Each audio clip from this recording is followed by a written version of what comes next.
So we can say that the pre-individual potential initiates the process of individuation. However, what this process creates is neither an individual as an atom, nor a society as a whole, but the trans-individual phase. The notion of the trans-individual not only replaces the dualism between individual and society, but also deconstructs both terms by revealing that both individual and society are made of multiple relationships. Every individual is connected with, let's say, pre-individual potential, which can also be described as a milieu, and with other individuals. In this sense, an individual is never completed and bounded onto itself, but is extended into both sides. So, to the side of the pre-individual, which is full of potential and indeterminacy, and to the side of the trans-individual, which is transpersonal or collective.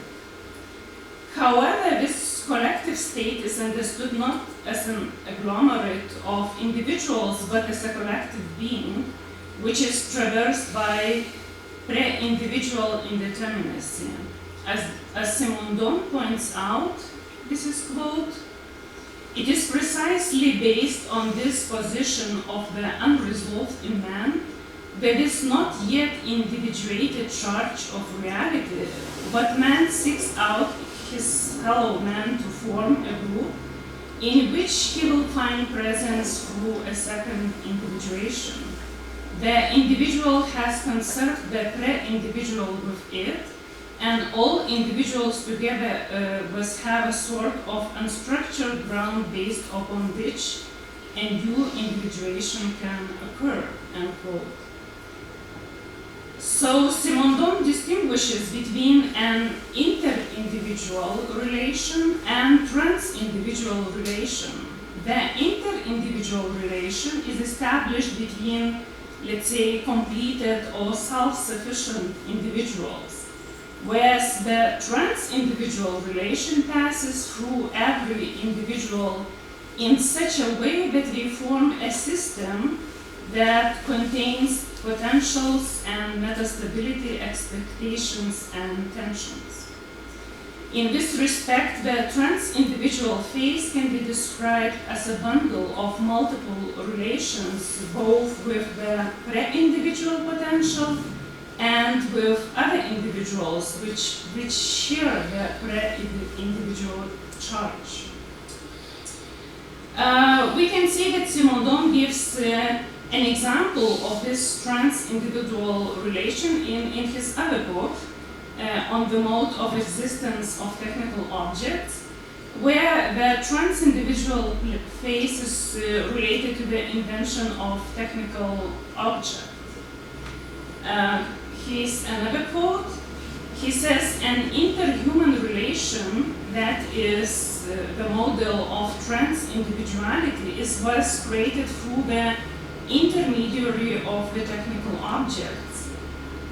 This can be understood as a relationship that does not relate individuals by means of their constituted individuality, separating them from one another, nor by means of what is identical in every human subject, for instance, the a priori forms of sensibility, but by means of this weight of pre-individual reality, this weight of nature that is preserved with the individual being, which contains potentials and virtualities," end quote.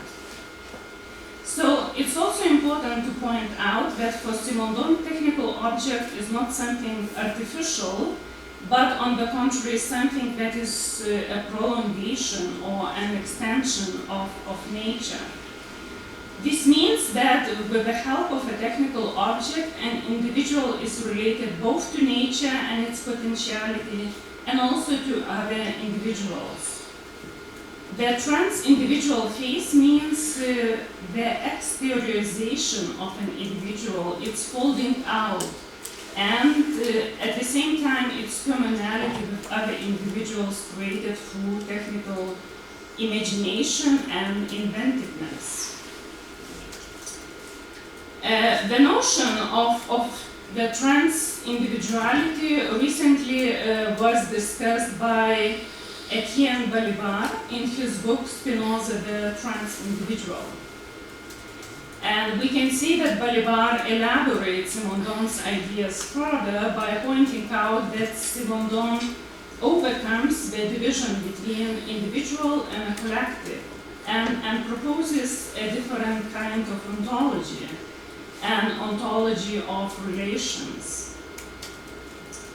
So Balibar explains the notion of trans-individuality as a special case of interobjectivity and applies this concept to interpret three thinkers, Spinoza, Marx, and Freud. And Balibar interprets these three philosophical examples as the mode of relational ontology, where individuals are affecting each other and exchange their parts. In case of Spinoza, are related through commodity fetishism, as in case of Marx, or the relations of identification and desire as that are structured around the other, in case of Freud. However, I would argue what gets lost in this interpretation is the relation with the pre-individual potential, which is the necessary condition for individuation to occur. So, in this respect, I would say that Deleuze and Guattari's philosophy provide a much more convincing example of trans-individuality. And Simondon's influence on Deleuze is now well researched, and I can briefly mention the works by Muriel Combes, Simon Mills, Sean Bowden, and others. And as you know, Deleuze was an attentive reader of Simondon's work and wrote a review of it.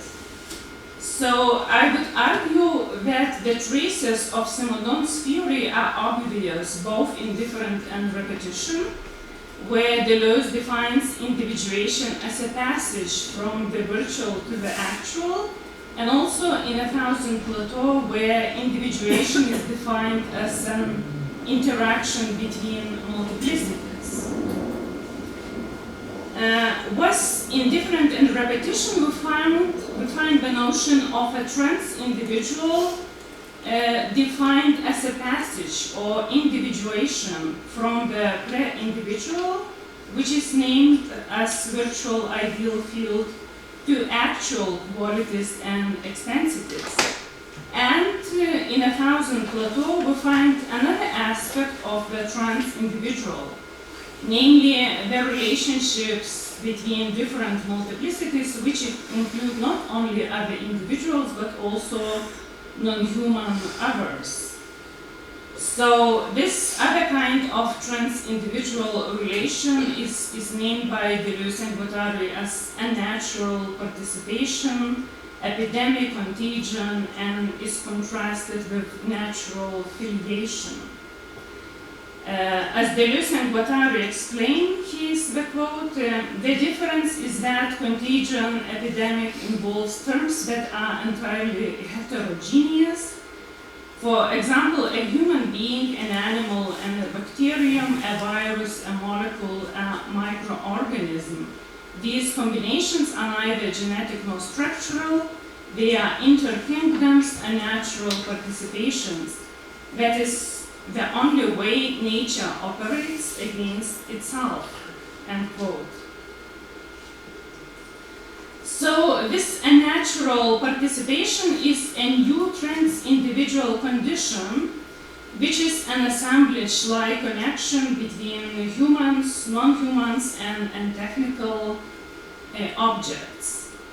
Now, having this trans-individual condition in mind, we can ask what it means for a community and how it deals with power relationship.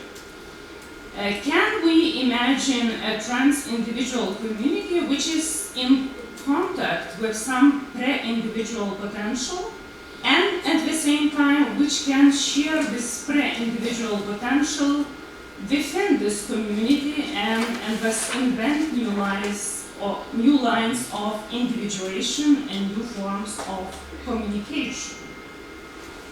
So what comes to mind as an example when thinking about this trans-individual relationship is, for example, Anna Tseng and her book The Mushroom at the End of the World, which describes a network, an entanglement, which connects a mushroom called Matsutake, also plants and human mushroom gatherers, and thus creates a new type of what she calls non-capitalist community.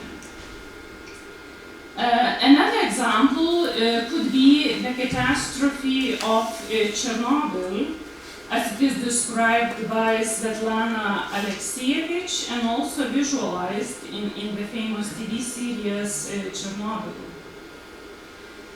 We can see that the radioactive atoms that had fatal effects for human and animal bodies, plants, water, and soil, also, as Zizek suggests, triggered the end of the Soviet Union and initiated the, let's say, emergence of a new community. Another example could be the recent COVID-19 pandemic, which again had fatal consequences for human individuals, but at the same time allowed the creation of new forms of community and solidarity. And as Jacques-Luc Nancy points out, the virus does commonize us. It essentially puts us on the basis of equality, bringing us together in the need to a common stand. Today we are reminded in every way of our togetherness, interdependence, and solidarity.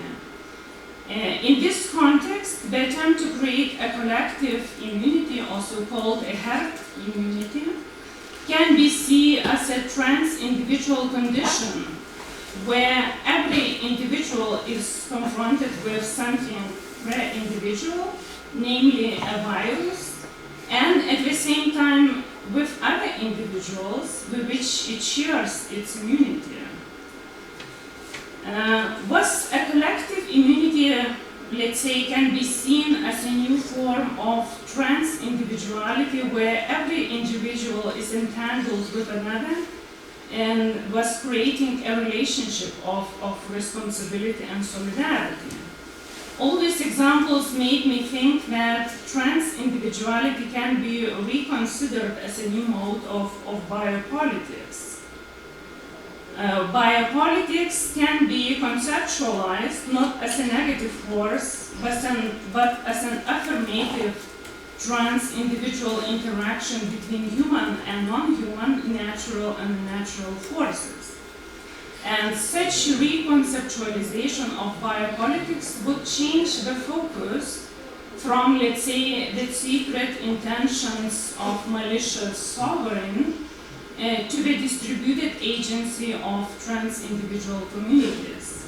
And the bias of biopolitics, we can see works by interaction, entanglement, networking, and symbiosis, which all contribute to the emergence of the trans-individual condition. Thank you.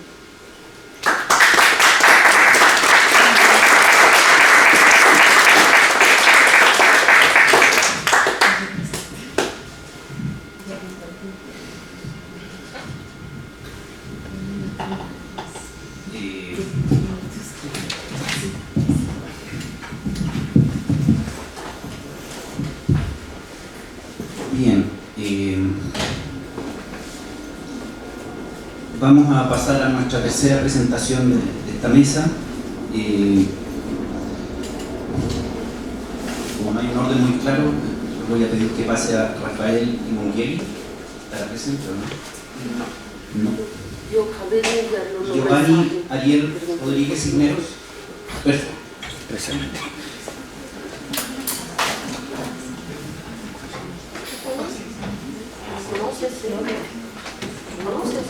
Él estaba haciendo una investigación en Portugal. Yo escribí ahorita, pero en español porque no veo. Bien, Giovanni Ariel Rodríguez Cisneros, es de la UNAM, de aquí mismo, y nos va a presentar un trabajo que lleva por título Deleuze y Marx, esquizomarxismo y una nueva idea de comunismo. Así que los dejo entonces con Giovanni.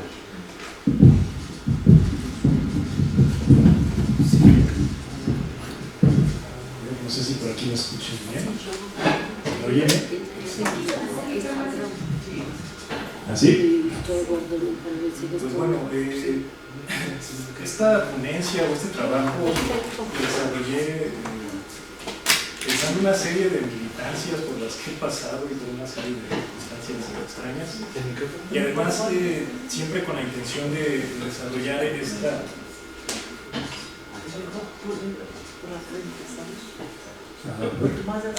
¿Ya? Ok. Pues mencionaba que este trabajo lo he hecho a partir de una serie de militancias y de una serie de experiencias que he tenido. Y también siempre buscando esta relación fructífera que hay entre Marx y Deleuze, que a veces parece que se olvida un poco, ¿no? A veces parece que a Deleuze lo relacionamos más con Spinoza, con Bergson, incluso con Kant, antes que con Marx. Entonces me pareció importante tomar esto. Pues bueno, la ponencia dura más o menos 20 minutos, entonces como son bastantes ideas que he ido recopilando, tiene bastante carnita, entonces mejor no digo. Pero bueno, el 13 de noviembre de 1991... El micrófono al frente porque no se escucha. ¿No se volvió a apagar? Creo que se volvió a apagar. ¿O se le acabó la Sí, sí, creo que ya no tiene batería.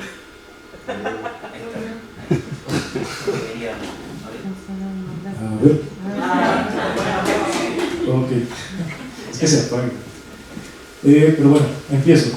El 13 de noviembre de 1971, Deleuze imparte una clase que intitula como Aparatos de Estado y Máquinas de Guerra. En ella afirma con franqueza que, a Rosita, si abandonamos seguridad para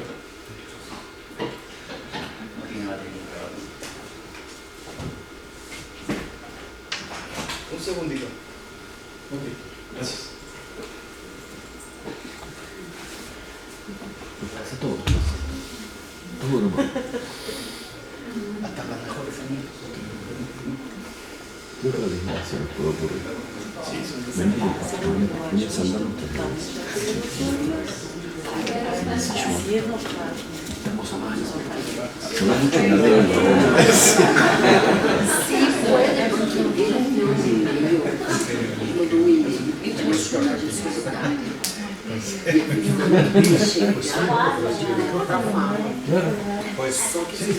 O otro micrófono que tenga pila. Sí, está buscando. Vamos bien. Vamos a estar bien. Fueron a buscar una pila. Igual faltó un expositor, así que eso nos da un margen para buscar la pila, Fueron tranquilo. a buscar una pila. Pato, que igual con un expositor menos, eso nos da un margen para buscar la pila, tranquilo. Tiene 20 minutos para encontrar la pila, que es lo que tardaría el expositor que no vino. Siempre hay pilas. Ojo que en Portugal quiere decir otra cosa. We are running out of battery. Ok, entendi o motivo do riso.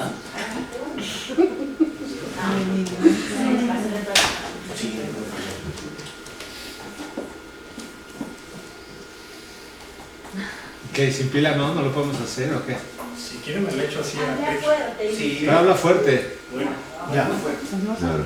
Porque miren, de aquí a que el Pero capitalismo nos provee de una pila, no. Si hay capitalismo, sería el Estado, el aparato de Estado. si ustedes quieren ya... Es el aparato de Estado. Bueno, entonces empiezo. El 13 de noviembre de 1971, Deleuze imparte una clase que titula como Aparatos de Estado y Máquinas de Guerra. En ella afirma con franqueza que, abro cita, si abandonamos el marxismo, abandonamos las últimas esperanzas que tenemos. Cierro cita. Hoy, 50 años después, ¿qué podemos decir de la relación que hay entre la filosofía deleuziana y el marxismo? ¿En nuestros días existe realmente una separación entre ambas? Y en caso de que esta decisión exista, ¿será cierto que a mayor distancia que se tome del marxismo, más honda será nuestra desesperanza? Tratemos de responder a estas preguntas pensando en conjunto a Deleuze, Guattari con Marx. Para empezar, percatémonos que, incluso desde una primera lectura del Antiedipo, es notable la influencia del marxismo en el entramado teórico de Deleuze, Guattari. No obstante, no es cualquier marxismo el que retoman estos filósofos franceses, sino que ambos se remiten directamente a los escritos de Marx como fuente primaria de su pensamiento. Muy pocas veces se refieren a otros marxistas reconocidos de su época como Walter Benjamin, Gramsci, Lefebvre, Althusser u otros. Es decir, que el pensamiento de Marx ocupa un sitio medular en la filosofía deleuze-guattariana. Dicho esto, ¿por qué otorgar este lugar de consideración a esta filosofía? El mismo Deleuze responde afirmando lo siguiente. Abro cita: creo que tanto Félix Guattari como yo, aunque quizá de dos maneras diferentes, nos hemos mantenido fieles al marxismo. No creemos en una filosofía política no centrada en torno al análisis del capitalismo y sus desarrollos. Lo que más nos interesa de Marx es el análisis del capitalismo como sistema inmanente que constantemente desplaza sus límites y constantemente vuelve a encontrarse con ellos a una escala ampliada, ya que el límite es el propio capital. Cierro cita. Es posible afirmar, entonces, que la producción de una filosofía, sobre todo una filosofía política, debe mantenerse fiel al marxismo debido a la capacidad que éste tiene para analizar el capitalismo y su despliegue en el campo de inmanencia. Sin embargo, no basta con acercarse a cualquier marxismo, hay que remitirnos de manera directa a Marx, quien fue capaz de ver la potencia inmanente del capital que constantemente desplaza y amplía sus propios límites internos. Una filosofía política que no centre su capacidad de análisis en el despliegue de la axiomática del capital sobre la vida será más bien una herramienta impotente, lo cual podemos percibir actualmente con las llamadas escuelas de post-marxismo, tales como, por ejemplo, la de Chantal Mouffe y Ernesto Laclau, cuyas ideas se alejan bastante de Marx en beneficio de un neogramscianismo y un estructuralismo que huyen de la problemática de raíz del capital, para enfocarse en sus efectos estructurales de subjetivación y hegemonía. Post-marxismos que en realidad son reterritorializaciones impotentes sobre las teorías de Marx, muy funcionales y dóciles para el penoso y estéril régimen del liberalismo actual. Tendríamos que acercarnos, pues, a la obra de Deleuze-Guattari del mismo modo que lo hace Doncelot, considerándola un hipermarxismo antes que un postmarxismo. De modo que, así como Marx consideraba la labor del pensamiento como una, abro cita, crítica despiadada a todo lo existente, despiadada tanto en el sentido de no temer los resultados a los que conduzca, como en el de no temerle al conflicto con aquellos que detentan el poder, cierro cita. Asimismo, sea posible considerar la filosofía de Deleuze-Guattari como un arma filosófica capaz de posibilitar despiadadas máquinas de guerra contra el sistema inmanente del capital, contra sus axiomas, sus déspotas, contra su idea liberal de representatividad e identidad, sin temer a los resultados ni a los grados de conflicto que se generen al pensar un mundo y una vida más allá del capitalismo. Consideraremos entonces al esquizomarxismo como este hipermarxismo que surge a partir de la lectura que Deleuze y Guattari hacen de Marx, interpretación que ya contendría dentro de sí las ideas originales de Marx. No obstante, habría una distinción notable entre esquizomarxismo y estas ideas de Marx. Nos referimos al concepto de diferencia, el cual creemos, al agregarse dentro del cuerpo teórico de Marx, actualiza su agencia política para pensar y actuar de manera crítica e incisiva en la organización de los socios del capitalismo tardío. Un primer acercamiento para incluir el concepto de diferencia en las ideas de Marx puede rastrearse desde diferencia y repetición. Ahí Deleuze da cuenta de cómo Marx, en el Capital, comienza a utilizar la categoría de diferenciación en el seno de la multiplicidad social, mostrando que ya en Marx hay un uso de la idea de diferencia que comienza a separarse de Hegel. Por ejemplo, en el ciclo de circulación del dinero de MB, donde el dinero final de' es igual al modelo matemático diferencial X más diferencial de X, donde la diferencial de X es el plusvalor que se adiciona por encima del valor originario. Hay pues una intención del propio Marx de incluir una idea de diferencia en su teoría. Esta noción de diferencia en Marx no solo es visible cuando aborda la circulación del capital o del dinero y las mercancías, sino también en la diferenciación o disyunción que el propio capital ejecuta en la división del trabajo, división que termina por establecer la diferencia de clases en la sociedad capitalista. Sin embargo, la idea de diferencia de Marx se mantiene limitada todavía por una influencia de Hegel. Por ejemplo, en sus manuscritos de París, cuando utiliza la oposición y la negación para postular el comunismo como la negación de la propiedad, es decir, como la negación de la propiedad privada. De manera que, si se postula un esquizomarxismo, es para potenciar la idea de diferencia ya incubada en las teorías de Marx. Deleuze y Guattari, de modo similar al expuesto en los Grundrisse, saben que cada existente o determinación en el plano de inmanencia no puede mantenerse abstracto, alejado, sino que necesita de una síntesis del conjunto de todos los existentes o determinaciones para conocer de manera concreta cómo cada uno se relaciona con otro. Para Marx, esta red concreta de determinaciones opuestas nos permite conocer científicamente la unidad de lo diverso. Sin embargo, para Deleuze-Guattari, esta red de existentes no es una unidad que opera desde la oposición, sino desde la diferencia que es capaz de abarcar todos los grados y polos posibles en una relación. En otras palabras, para Deleuze-Guattari no existe una unidad de lo diverso, sino una multiplicidad de lo diverso, donde cada determinación no existente singular es en sí mismo ya una multiplicidad que coexiste con otro millón de singularidades, las cuales, a su vez, se hallan transitando procesos de diferencia o de actualización hasta agotarse. Dicho esto, quien tiene la capacidad de reconocer la multiplicidad de lo diverso y sus procesos perpetuos de diferencia es el esquizo. Este personaje conceptual es capaz de integrar las diferencias que se hallan en la multiplicidad de lo diverso. Es él quien afilia las diferencias que incluso parecerían irreconciliables, nombrando esta integración como disyunción inclusiva. Cabe aclarar que típicamente se habla de disyunción cuando se desea distinguir cada singularidad existente dentro del conjunto, pero se tratará de una disyunción inclusiva cuando se afirme la diferencia de cada singularidad en el conjunto y se permita todo tipo de relaciones entre ellas. Sobre esto, Deleuze y Guattari mencionan que, abro cita, el esquizo está y permanece en la disyunción, no suprime la disyunción al identificar los contrarios por profundización, por el contrario, la afirma al sobrevolar una distancia invisible. No es simplemente bisexuado ni intersexuado, sino transsexuado, está trans vivo muerto, es trans padre e hijo. No identifica dos contrarios como Hegel, sino que afirma su distancia como lo que les relaciona en tanto que diferentes. No se cierra sobre los contrarios, sino que se abre. Cierro cita. Por tanto, la disyunción inclusiva en la síntesis propia del esquizo y en consecuencia también del esquizomarxismo,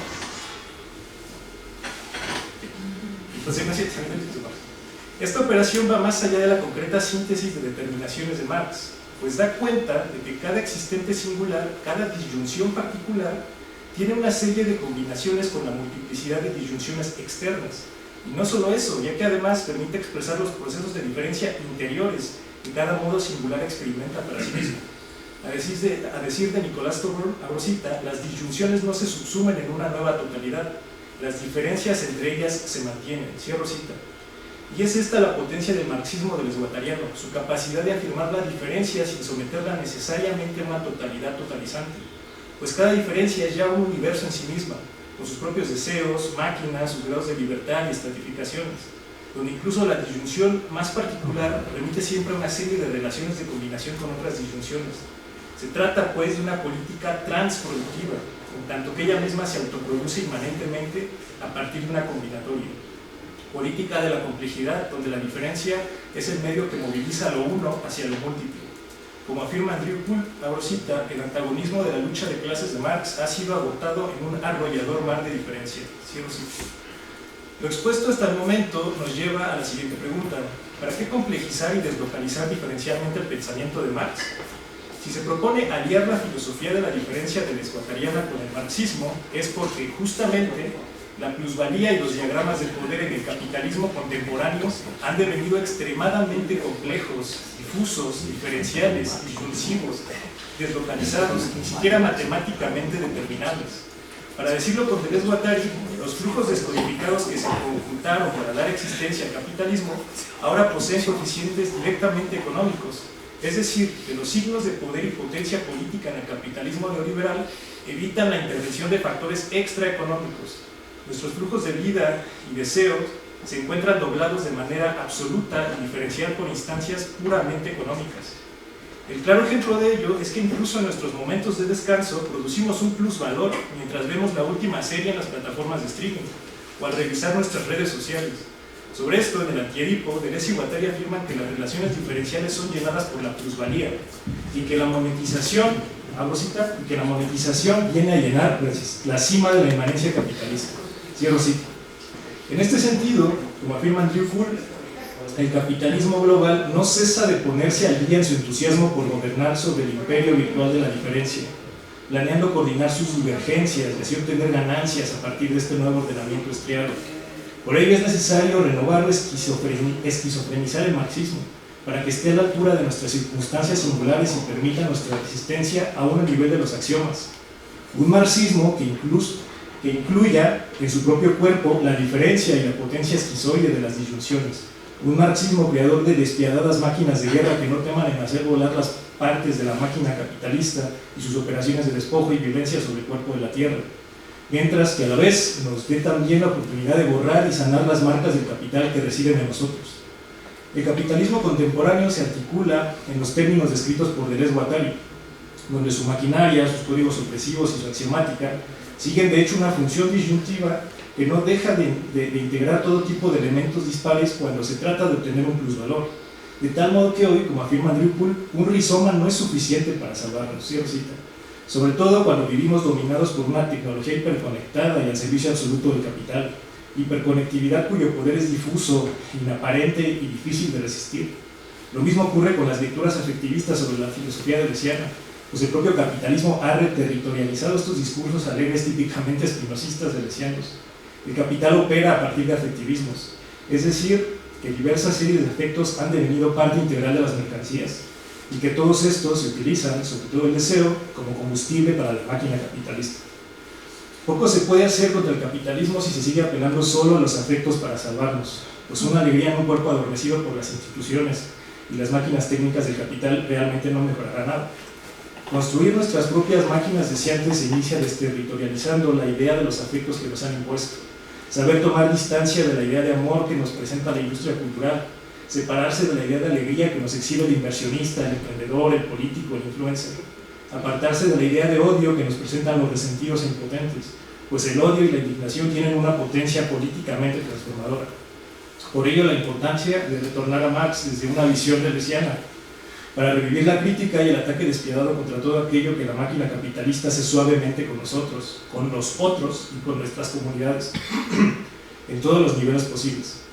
Formar pueblo, donde el neoliberalismo lo destruye, reinventar los afectos allí donde otros nos han impuesto cómo debemos experimentarlos, dinamitar los códigos que traen opresión para la mayoría y plenitud para unos cuantos. Dicho esto, ahora abordemos la idea de comunismo que puede derivarse desde un marxismo esquizo. Como vimos, si bien este último parte de la idea de agenciarse con una serie de disyunciones inclusivas para crear una política transproductiva, ahora, por otro lado, desde una perspectiva similar, una nueva idea de comunismo parte también necesariamente desde las disyunciones, pero ahora en su carácter de exclusivas, es decir, de la idea de desagenciarse del mundo. Recapitulando, el esquizomarxismo no deja de incluir una vastedad de disyunciones en su cuerpo teórico para producir una o varias ideas de pueblo. Carga diversos elementos, uno tras otro, en su cuerpo sin órganos, hasta tener una vastedad suficiente a partir de la cual sea posible elegir los elementos medulares para la creación específica de un pueblo transversal. El esquizomarxismo es pues una armería, una caja de herramientas y armas. Y este marxismo esquizo deviene consistente, deviene comunismo, cuando cada pueblo elige, dentro de esta armería, sus propias armas para liberarse de la opresión y la violencia de la máquina capitalista.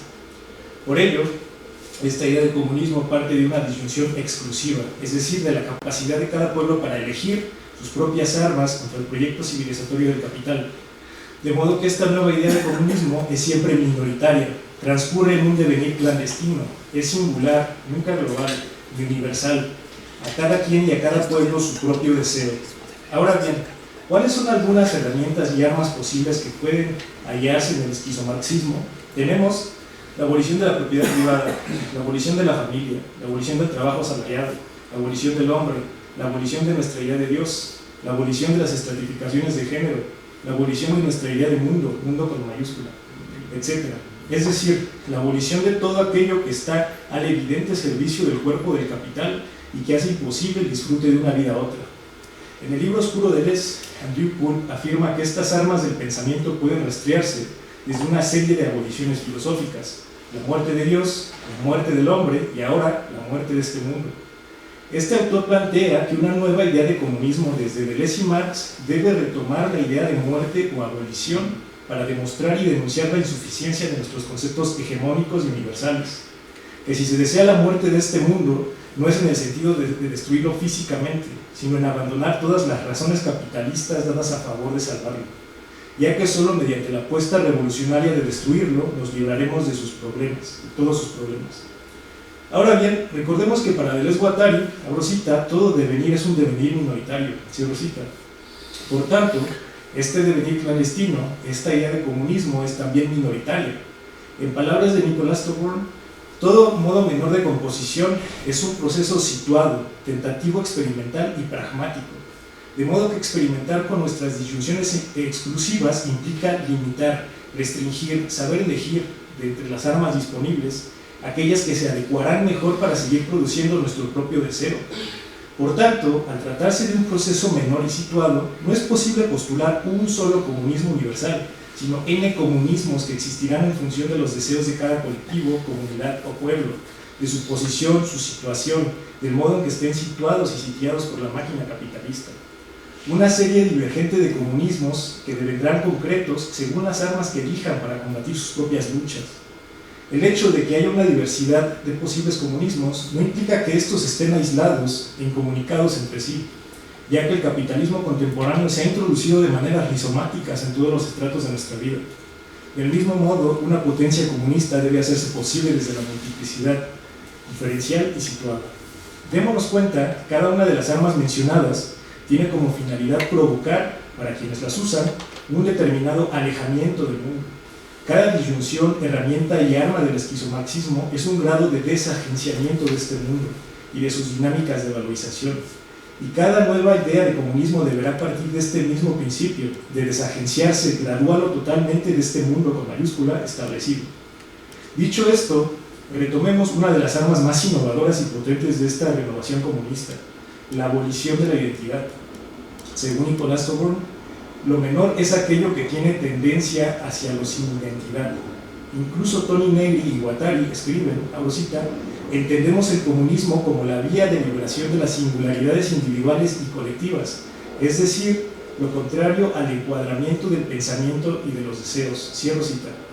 Esta tendencia minoritaria hacia la abolición de la identidad no quiere decir otra cosa más que devenir imperceptible, es decir, borrar las marcas del capital que están en y sobre nosotros, sobre las cuales se nos ha hecho creer que son nuestra identidad, pues actualmente el concepto de identidad solo es funcional para alimentar al siempre hambriento cuerpo de capital dinero. Nuestra identidad es ya una mercancía de la que hay que desagenciarnos, de la que hay que tomar una distancia para que nos permita tanto la liberación de nuestras singularidades a nivel individual como colectivo. Este desagenciarse de la idea capitalista de identidad es un proceso arduo al que Deleuze y Guattari se refieren como devenir un cuerpo sin órganos, es decir, hacerse imperceptible e ilegible para las máquinas sociales del capital. No obstante, sabemos que estos procesos de desagenciamiento deben de producirse gradualmente, con muchísima cautela, si es que no se desea morir por medio de la violenta desestructuración que implica. La abolición de la identidad, el devenir imperceptible, el devenir ilegible, nuestros n comunismos, todos deberán articularse siempre desde la cautela. Por ello, Andrew Kuhl propone que las prácticas comunistas actuales tienen que operar desde la conspiración, desde el pliegue, desde una guerrilla asimétrica que ha de mantenerse imperceptible ante las crueles máquinas técnicas del capital y los aparatos de captura del Estado. Alejarse de esos comunismos de lujo o aceleracionismos que lo único que hacen es declarar abiertamente sus intenciones ante los gadgets, el celular, la computadora y las máquinas informáticas. Por ello, nuestros comunismos deberán operar en la sombra, sin identidad favorable para el capital, ilegibles y transpolíticos. Deben resistir la tentación de convertirse declaradamente en un ejército si no quieren ser liquidados, pues ser percibido es ser manipulado y exterminado. Es decir, que estos comunismos deben crear torneos de conspiración minoritarios, territorios impalpables de sigilo absoluto, habitados por nómadas revolucionarios siempre conectados solo por una sonoridad que será difusa e ilegible para quienes no sepan escuchar el espacio liso de la llanura. Para finalizar, sin lugar a dudas, es imposible pensar la filosofía de Deleuze-Guattari sin Marx, y hoy se vuelve imperioso leer a Marx a partir de Deleuze. No hay una separación total entre ambos, y no hay por qué abandonar el marxismo, sino renovarlo, y con ello renovar también nuestras esperanzas. Termino con una cita de 1000 mesetas. El problema de las minorías es más bien acabar con el capitalismo, redefinir el socialismo hacia el comunismo, constituir una máquina de guerra capaz de responder a la máquina de guerra mundial con otros medios. Cierro cita. Muchas gracias por su atención.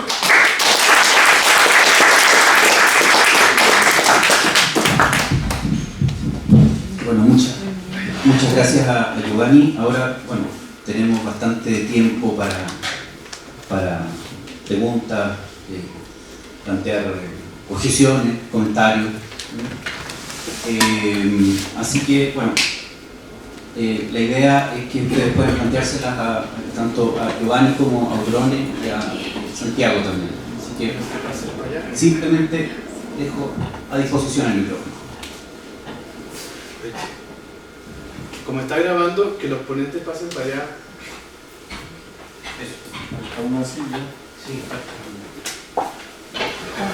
Gracias. Bueno, muy genial escuchar, Santi, los avances de lo tuyo. Creo que desde Valparaíso ha ganado mucha fuerza, digamos, como ese punto de vista de los muertos, pero digamos, como que insiste una pregunta que de algún modo te la hacía en aquel entonces y que hoy quizás la logre como formular al respecto de, no sé, de algo así como una clínica espectral o fantasmal. Lo digo porque, claro, con el proyecto, digamos, que estás haciendo con Attractor, uno puede decir, bueno, el arte ofrece una línea de fuga, ¿no? Pero digamos por acá, me dejaste pensando y anoté unas cositas que me hacen pensar en esa clínica espectral o fantasmal, y es que justamente pues, una superficie de estratificación para los espectros es la psiquis, ¿no? De los que quedan, ¿no? Entonces pienso justamente en los vivos que quedan de esas víctimas y que quedan con el trauma, ¿no? Y teniendo en cuenta pues como el trauma, digamos eso que hace con que la memoria no sea nómada, sino que la fija, ¿no? Sino que la estabiliza, ¿no? Entonces, que por un lado había también algo así como una cronopolítica, que sería el hecho, digamos, de cómo desanclar la memoria para que esa memoria no esté fija en un tiempo, sino que sea una memoria del futuro, ¿cierto? Entonces, claro, ya nos decís que habría allí, digamos, un gesto con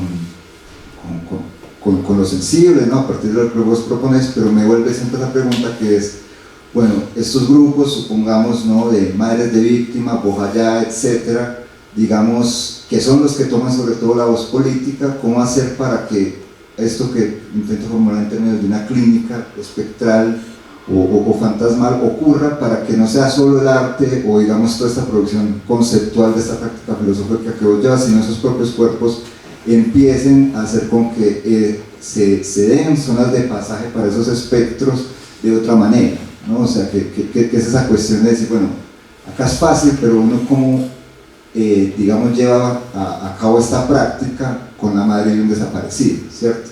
Entonces, digamos, como que esa pregunta.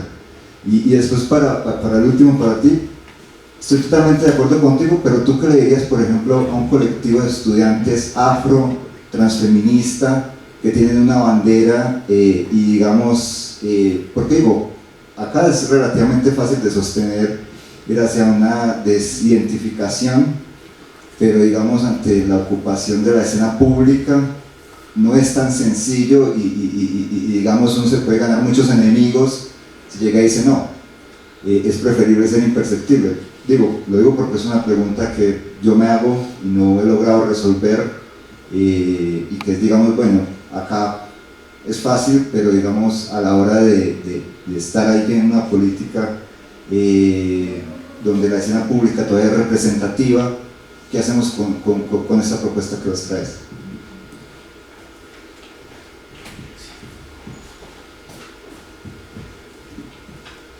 Ya que son preguntas extensas. Bueno, gracias Sebastián.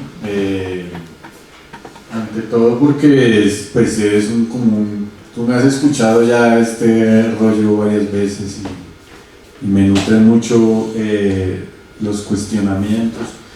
Es una pregunta muy, muy complicada, ¿no? Yo creo que este proyecto que hicimos de la interfaz era un proyecto para ser concretado en un espacio que hay en Bogotá que se llama Fragmentos. Es un espacio que está hecho el suelo con el metal fundido de las armas del conflicto armado, y fueron las madres precisamente, ¿no? O las víctimas en general las que martillaron el metal, ¿no? Y construyeron las baldosas. Entonces cada año se abre ese espacio para exponer ahí algo. Parte de este proyecto pedía como requisito la participación de las víctimas, y era un lugar muy complicado para nosotros, viniendo, ¿no? Pues yo estudié psicología, pero igual pues, no he vivido directamente el conflicto, y mis compañeros Néstor y Juan, que son los otros, pues tampoco nos interesa, y nos interesa mirar qué podemos hacer. Y contactamos a algunos colectivos, ¿no? Y nos sorprendió mucho que al momento de compartir cuál era nuestra idea y de mostrarles el video, porque siempre teníamos un poco la prevención de pronto vamos a estar violentando, ¿no? Su experiencia, y nosotros aquí diciendo que los fantasmas y Deleuze y no sé qué, ¿cómo van a reaccionar, no? Puede ser tomado como una cosa irrespetuosa, no sé, alguna cosa de ese estilo, como que me va a decir usted a mí, ¿no? Que vive en la capital, sobre el dolor, ¿no? Y lo que nos encontramos fue lo contrario, ¿no? Una disposición enorme y como una especie de sentimiento como de solidaridad, ¿no? No era tampoco la sensación de ay, estos pequeños burgueses de la capital están pensando en las víctimas, no, era una cosa muy solidaria, como en un diálogo abierto, y estas víctimas nos decían que les interesaría que en ese mapa aparecieran sus testimonios, por ejemplo. Y esa era la idea, ¿no? O sea, la idea es abrir el mapa para ponerlo a funcionar con el que quiera conectarse en el modo en el que quiera. Entonces, nos resultó muy esperanzador, y nos dio también energía ver esa disposición. Ahora, pensar en términos ya de una clínica, que creo que también sería absolutamente interesante, no sé, es complicado, ¿no? Yo creo que alguna vez conversábamos también contigo en esta especie como de aproximación etnopsiquiátrica, ¿no? ¿Cómo es que se llama? Toby Nathan. Y que en Bogotá, también en la Universidad de los Andes hay un centro de etnopsiquiatría que le da cabida también a otras prácticas de relacionamiento con los difuntos, ¿no? Uno de los dramas de algunos de los pueblos afro, precisamente, es que llega la masacre, los matan y los desplazan, pero algunos de ellos conservan su cadáver para hacer un trabajo ritual antes de enterrarlo. Entonces imagínate que te desplazan, no te dejan llevar el cuerpo, y de qué forma existe ese espectro, ¿no? Y en estos trabajos de etnopsiquiatría me parece a mí muy interesante que no hay un aparato clínico, ¿no?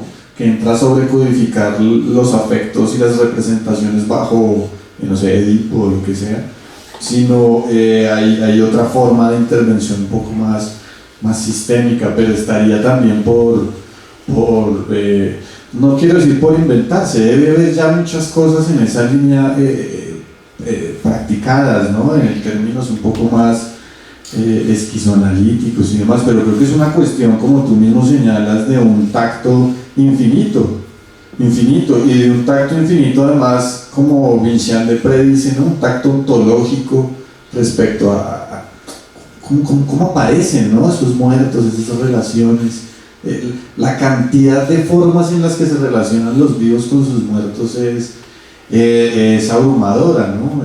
Las cartas, ¿no? Las fotografías, las misas, ¿no? Entonces no tengo una respuesta, pero creo que es una línea que vale la pena explorar, y explorar ojalá pues con gente que trabaja, ¿no? En intervención psicosocial, como, ¿no? En estos grupos también. Las prácticas que hacen con tejido, ¿no? ¿Cuántas formas hay ahí en donde se van instaurando y empiezan a circular esos aspectos? Pero sí, es un punto central. Sí, sí, sí.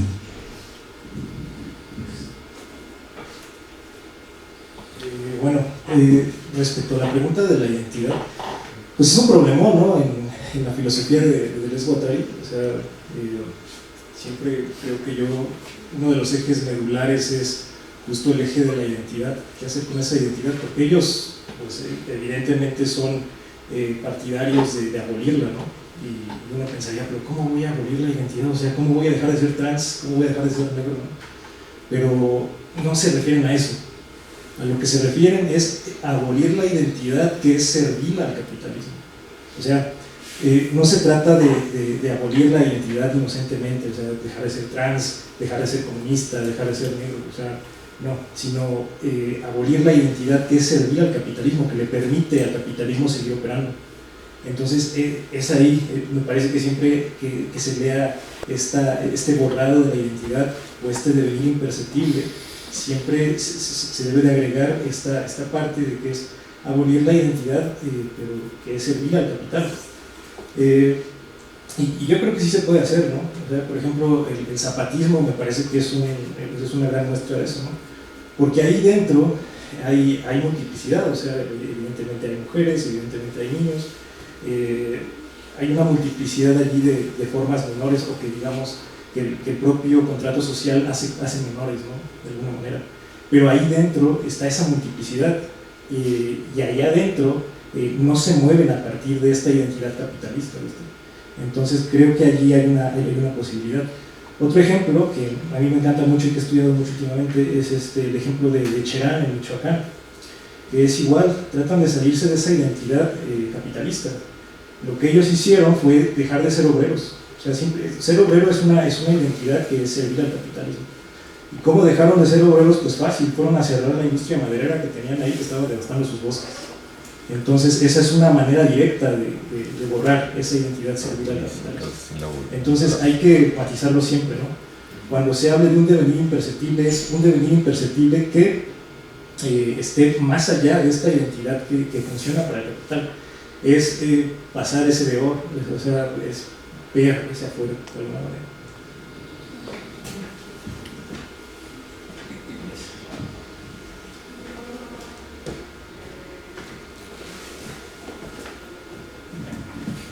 Yes, I want to ask Dormi a question about the trans individual and the relationship between the trans individual and control society. You started with your discussion about Gambin and how Gambin feels that things have gotten totally out of control with the pandemic, and how he says that this is like Hitler in 1933.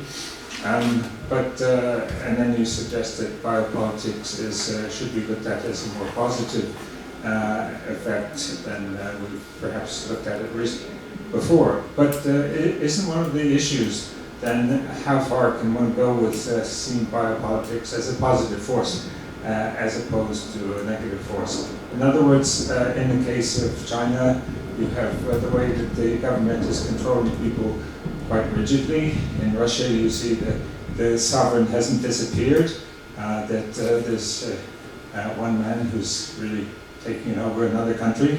And so I just wondered, to what extent can we say that control societies that Toulouse talks about are still a problem in terms of how we think of biopolitics?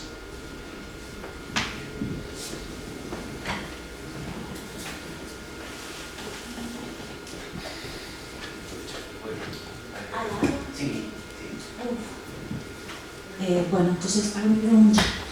Un poco siguiendo el tenor, digamos, de la opinión de Sebastián, me pareció súper interesante el concepto de filosofía forense para trabajarlo, pero me quedó sonando como, bueno, eso que decías vos, como un prurito así no sé, de una ansiedad de saber cómo. Primero te voy a hacer la pregunta y después te voy a pedir que expliques un poquito más cómo realizan eso, ¿no? Y la pregunta es, muy a tono con esto del capitalismo Bohr, con Membe, etc. Estos mapas espectrales o estos archivos de los espectros, como puede ser la idea de los muertos pasados y de los muertos futuros, eso está bastante interesante, tiene mucho sustrato poético, ¿no?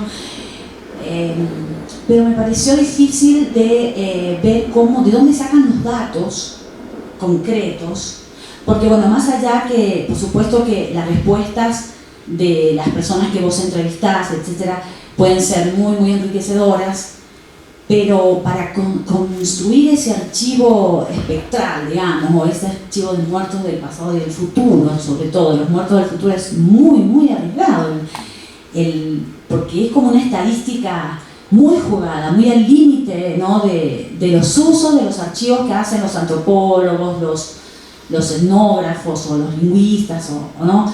Eso sí me pareció como que, bueno, ahí me sonaba un poco. Y bueno, y preguntarte concretamente, justamente, de dónde sacan los datos para construir esos mapas espectrales, ¿no? Y bueno, no me acuerdo el nombre, no recuerdo tu nombre. Ahí digo Santiago porque nos conocemos, pero Iván. Giovanni. Preguntarte, bueno, decirte que creo que dos cositas, ¿no? Una se la dejo allá a Julián, que espero que yo lo estoy intuyendo que lo va a preguntar, pero la otra es que creo que de Deleuze hay mucho de tu ser, ¿no? Que creo que vos dijiste, no hay ni la lectura de muchos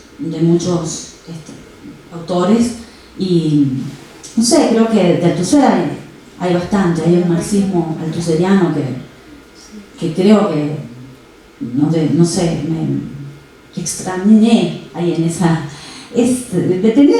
o no sé si te has detenido ya en eso, ¿no? Y preguntarte finalmente si bien hay núcleos, eso lo hablábamos anteriormente en el camp, por ejemplo, no sé, la insurgencia en Chiapas, etc. El mientras tanto, ¿no? El mientras tanto de ese esquizomarxismo, ¿cómo sostenerlo? ¿No? No sé si captás la pregunta.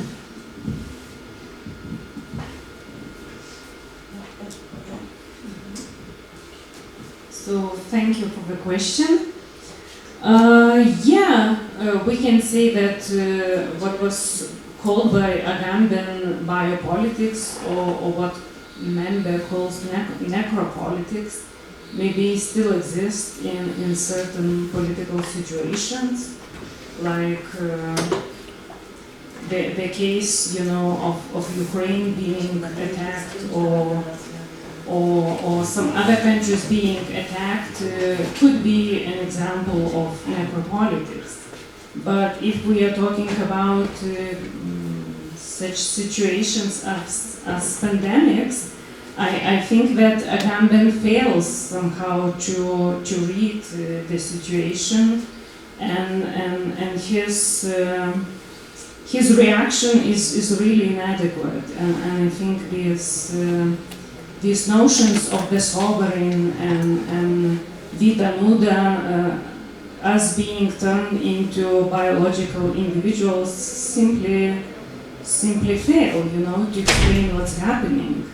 And therefore, I think we should invent another model of biopolitics, which reveals, the entanglement and interconnectedness, not only between individuals, but also between humans and non-humans, and somehow maybe reflects in positive terms our dependence on other forms of life, like organisms, microorganisms, viruses, bacteria, etc. So I think we have to elaborate this model of positive or let's say affirmative biopolitics, as Rosi Braidotti calls it. So maybe the problem is not that some malicious sovereign is, trying to control us, but the opposite. Maybe the governments are not doing enough to control the pandemics. Maybe they should, you know, put more effort, you know, in struggling the recent health crisis. So that's it.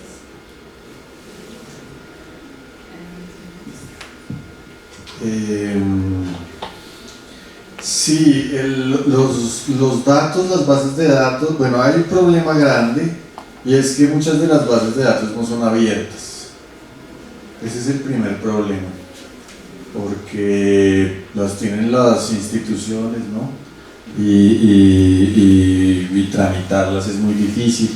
Hay datos abiertos que fueron la mayoría de los que usamos de bases de datos, Centro de Memoria Histórica, por ejemplo, pero tomamos la decisión de trabajar a partir, precisamente por encontrarnos con esa limitante, a partir de archivo periodístico. Entonces, sabes, revistas, periódicos, está abierto en internet, y lo que se hacía era programar la búsqueda a partir de ciertas palabras claves, ¿no? Y gracias a Big Data y estos asuntos, pues se computa una cantidad enorme de datos que cuando tú le das clic, por ejemplo, en el Cauca o Bojayá o sitios específicos en Colombia, accedes a una base enorme asociada a ese punto, ¿no? Esa era la primera forma en la que lo planteamos, pero la idea, por supuesto, es como les decía, poderlo nutrir con expresiones artísticas, con expresiones de testimonios, con gestos, no sé, se pueden asociar tantas cosas al mapa como uno quiera y como uno se le ocurran. Ese es un poco el dato bruto, nos encontramos con ese límite, hay bases, pero no están liberadas todas, entonces decidimos tomarlos de los archivos de crónica y periodismo que hay. Entonces a partir de eso es que uno podría, si quiere saber algo sobre la masacre en tal lado, entra y se abre una multiplicidad de reportajes, ¿no? Que en un primer momento es una forma de acceder a esa memoria. Bueno, y se combinaban con datos que sí son de más fácil acceso, de la transformación del suelo, ¿no? La erosión de los suelos, el comportamiento de la biodiversidad, etc. Entonces tú podrías trazar ahí ciertas correlaciones que pueden funcionar para el que lo quiera usar. En términos, claro, de la imagen de una especie de mapa de los muertos del futuro, es tomado un poco, no es que tengamos la pretensión como de premeditar, pero es simplemente un mapa abierto, ¿no? En ese sentido, es decir, un mapa que pueda mutar también o modularse según la historia, el devenir de la historia, los posibles, ojalá no, las tendencias, las atrocidades que estén por venir también. En términos, no, por ahí no era, sí, no era en términos de probabilidades o de estadísticas, sino una vez ocurren, ¿no? Aunque pues depende de qué tan nutrido esté, te puede permitir también hacer cierto tipo de, ¿no? Llevamos 70 años donde en este territorio siempre hay masacres, pues algo está diciendo, ¿no? En términos de tendencia, pero era más por ese lado, sí.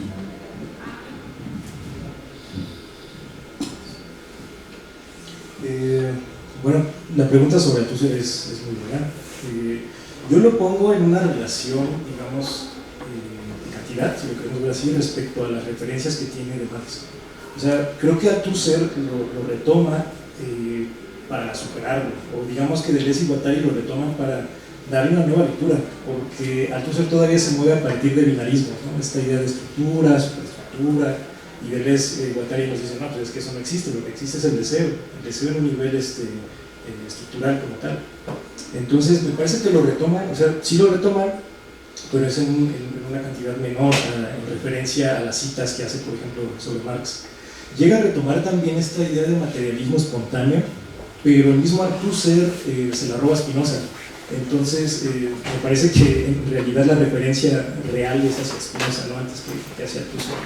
También llega a mencionar esta idea del joven y del viejo Marx, otro binarismo, que me parece que Deleuze y Guattari supera muy bien. O sea, no hay un joven y un viejo Marx, sino que hay una crítica al capitalismo desde el capital, y eso es lo que se debe de retomar, ¿no?, de esta crítica. Y respecto a la otra pregunta sobre cómo sostener una idea de un marxismo esquizo, pues me parece que es interesante, ¿no? Sobre todo cuando alguien se atreve a decir algo nuevo, pues siempre está esa pregunta, ¿no? ¿Cómo sostener eso que está diciendo? Y me parece que aquí podemos pensar un marxismo esquizo a partir de hacer una política en un espacio situado y en un espacio sitiado.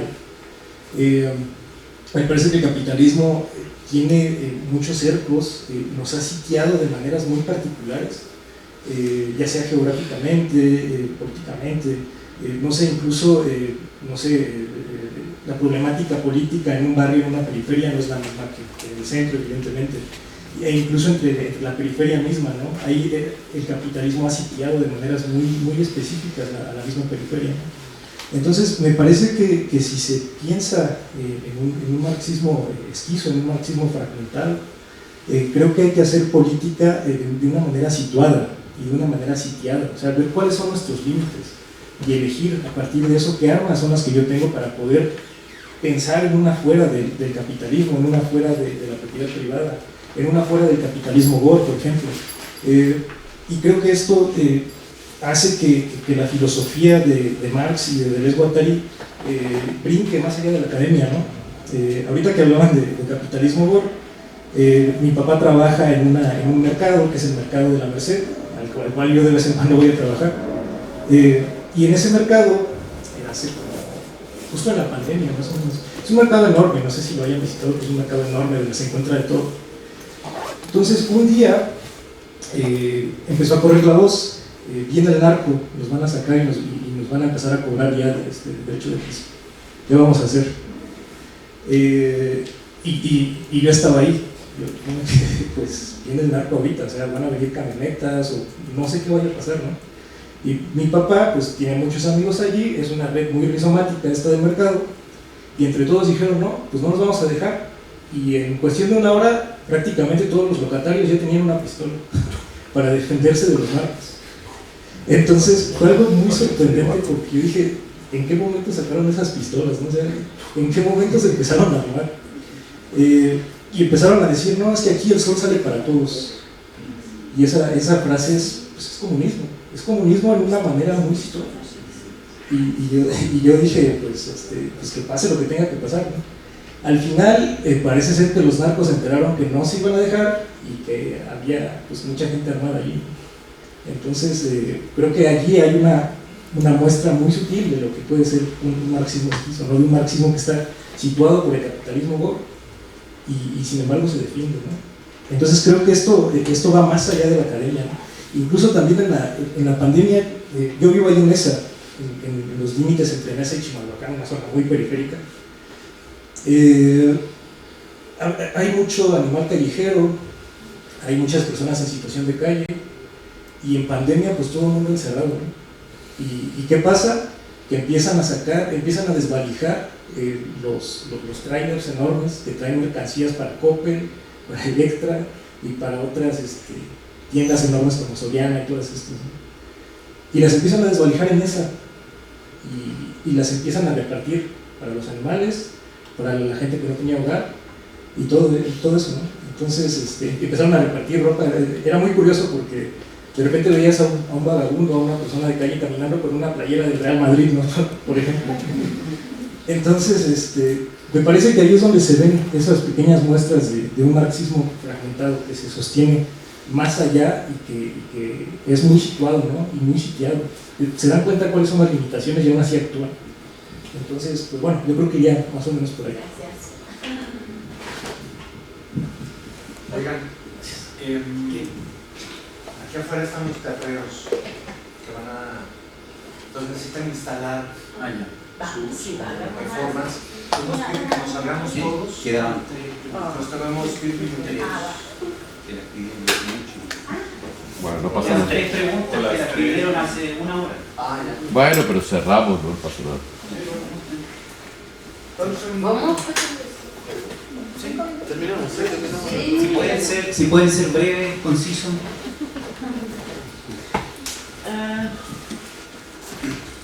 So I appreciate very much your talk, especially the way you engaged Agamben, and I completely agree with you. But on the other way, I also thought that your positiveness of biopolitics, it's perhaps a bit excessive.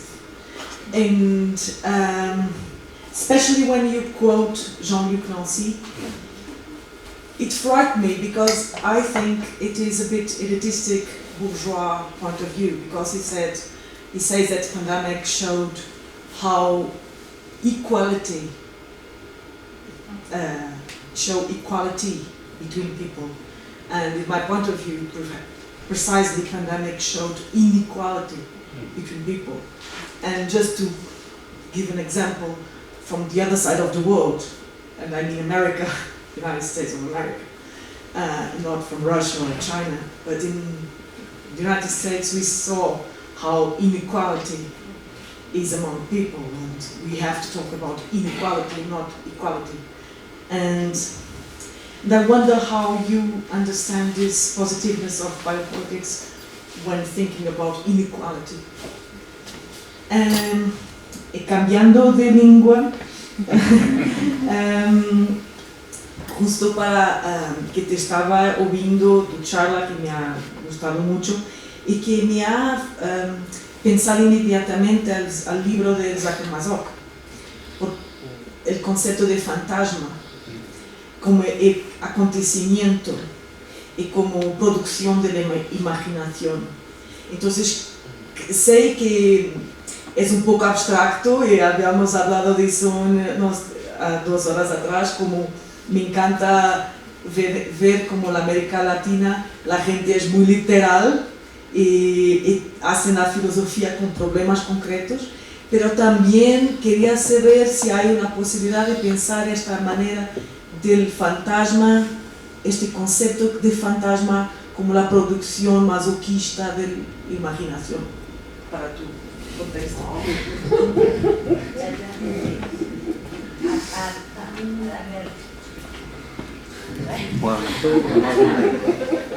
Me da cosa quitarle el tiempo a los teatreros. Somos bastante teatreros nosotros. Okay, for Auron, I really liked your position, support strongly your idea of seeking a positive biopolitics, trying to make it work for equality. I understand the point, and I like the way you frightened me a lot at the beginning.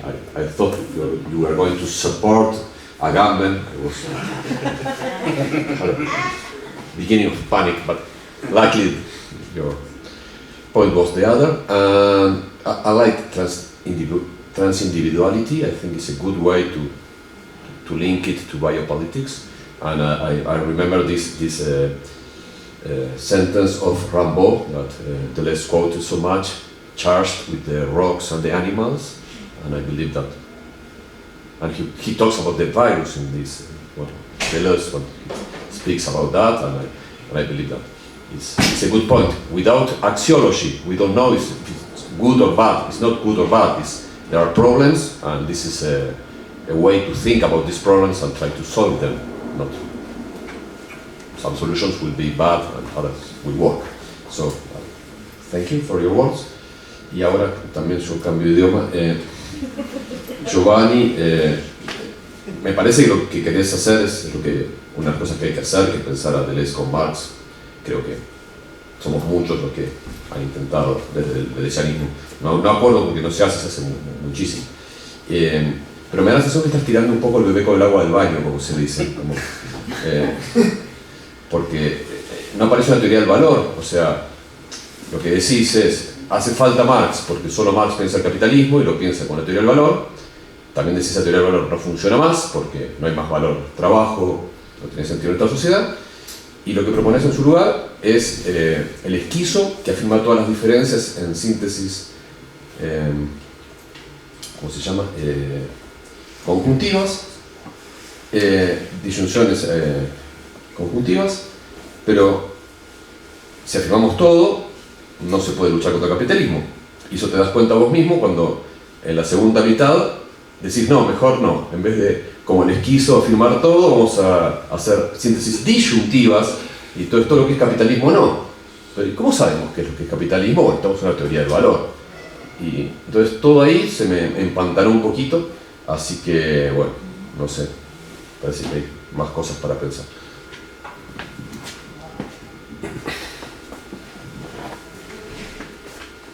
Casi la última. Tuvo mucho éxito esta.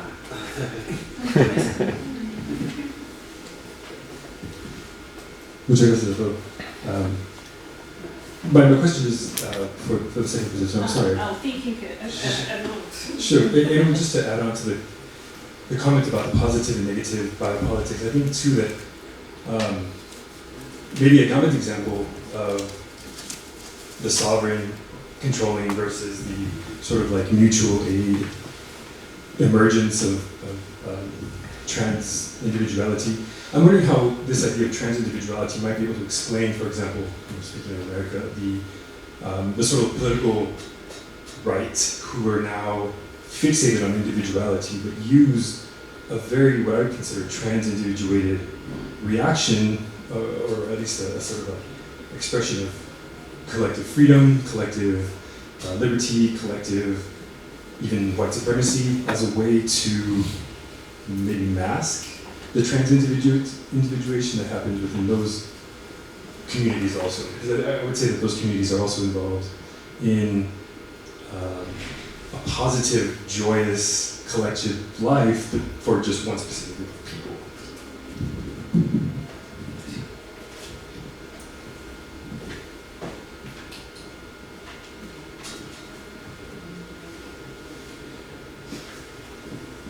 Yeah, so to reply about this exaggerated positivity of biopolitics. So I agree with you that there are two sides. On the one hand, pandemics shows equality, but maybe equality in a sense of vulnerability. But we all became vulnerable in front of this, in front of virus and the possibility to get infected. On the other hand, this situation reveals big inequalities in our possibility to have help and proper health care and to be treated properly. So yeah, I agree that this is, let's say, we have this double bind, in this situation. On the other hand, my point was, that these catastrophes, like Chernobyl catastrophe or pandemics as a catastrophe, maybe is a chance to restructure society. Like Chernobyl, Zizek made this point in his book Corona. No, it's pandemics, 2020. And he says, similarly as Chernobyl initiated the fall of Soviet Union, so maybe the pandemic catastrophe could be the reason maybe to reinvent communism. And I'm not so optimistic about communism, but I would agree that during the pandemic we could witness many examples of solidarity, like people going to hospitals and working for free day and night.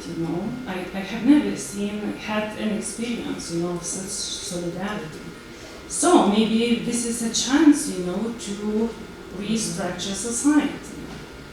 And this notion of trans individuality could be very useful because I think it totally deconstructs the notion of individual, and it is exactly the notion of individual which is the basis of, let's say, liberal society. So if we deconstruct individual, maybe we have a chance to recreate society in a different way. I don't know if I answered your question. You can talk after.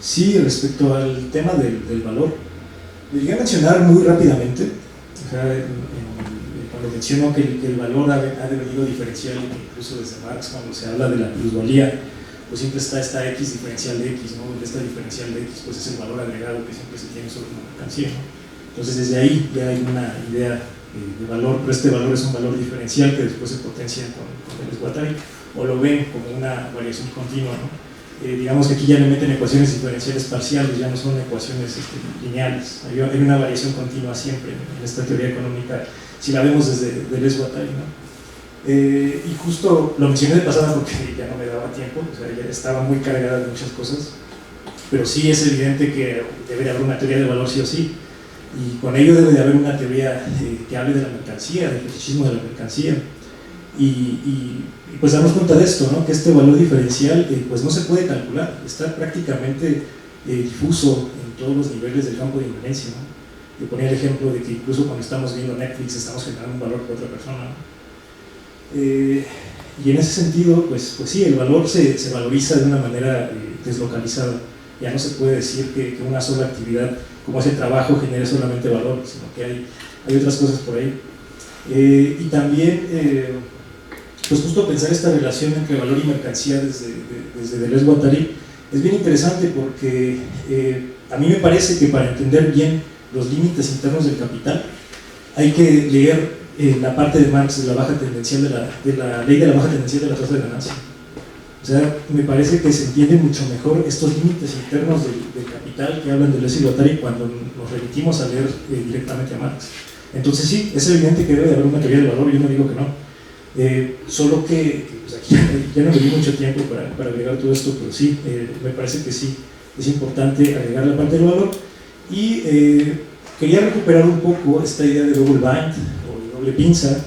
Por un lado, el esquizomarxismo es el que habla de disyunciones inclusivas, mientras que por la otra pinza habla de exclusiones. Y me parece que como este es el camino que el capitalismo ya está ejerciendo, nosotros debemos de ejercer un camino similar para no dejarnos.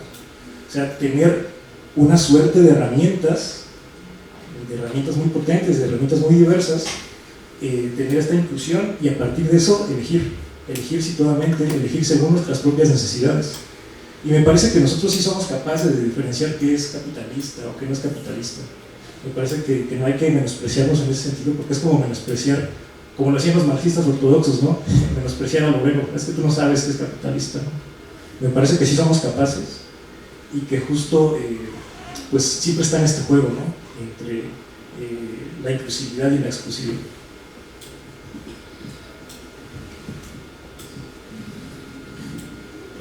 Sí, lo que tú preguntas, Catarina, yo no lo he rastreado en ese libro, en el libro de Sacher-Masoch, pero en términos más conceptuales sí creo que la apuesta que yo he hecho para pensar ya en una especie de ontología del espectro, de modo de existencia, ha sido sobre todo a partir de la filosofía del cine de Deleuze, en términos de esta equivalencia entre imagen, materia, luz, movimiento, ¿no?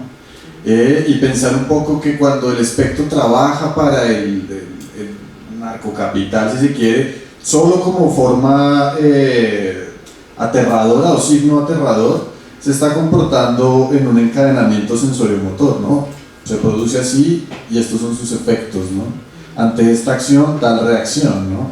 Y el procedimiento que estaríamos buscando y la invitación, digamos, a buscar es precisamente a reconocer que todo espectro es un poco más similar a una imagen cristal, ¿no? Que es capaz de ver sus propios virtuales y de producir ahí cierto tipo de apertura acontecimental, si quieres, o de agenciamientos, ¿no? O sea, ya dejaría de trabajar, de ser, además de que asesinan, los siguen explotando, dejaría de trabajar y se abriría otro tipo de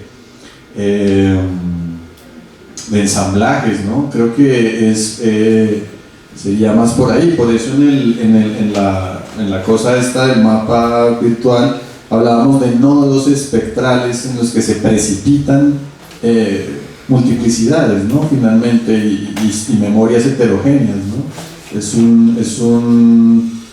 La coexistencia de múltiples temporalidades, de múltiples virtuales, etc.